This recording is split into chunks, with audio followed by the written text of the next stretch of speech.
പോണ ചൂട് തന്നെ. ഒരു കണക്കിന് അവള് പോയത് തന്നെ നല്ലത്. വയസ്സായ കാലത്ത് കിടന്നിട്ട് നോക്കായി. എന്നാലും ആ പട്ടി കടിച്ച് കീറി കൊന്നുകളഞ്ഞല്ലേ. പട്ടിയെ കുറ്റം പറയാനും പറ്റൂല മക്കളെ. അക്കന്റെ മോൻ കണ്ട ആർക്കായാലും ഒന്ന് കടിക്കാൻ തോന്നുന്നു.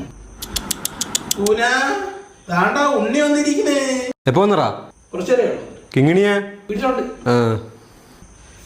എവന്റെ പെണ്ടാട്ടിക്ക് ഇപ്പൊ ബന്ധം വിടർത്തണോന്ന്. ഡിവോഴ്സ് അതൊക്കെ അവനെ വേണ്ടാന്നിപ്പ. ഇവര് മൊബൈലെല്ലാം കണ്ട പരിചയമാണ്. എനിക്കിഷ്ടല്ല. പല്ലിച്ചി എന്നെ കാണുമ്പോ വലിച്ചിട്ട് ഇറക്കി വെച്ചോണ്ടിരിക്കും. എന്തരി മോന്താ മക്കളമ്മയെ കളിയാക്കണേണ വരും കാര്യ. ഞാൻ എവിടെ നേരത്തെ പറഞ്ഞു. എന്റെ 1 ഇര പറഞ്ഞു, 2 ഇര പറഞ്ഞു, 3 ഇര പറഞ്ഞു. 4 പ്രാവശ്യം മക്കളെ. മക്കളമ്മയെ കളിയാക്കണേണ. ഇപ്പം 20 പവന്റെ ഒരു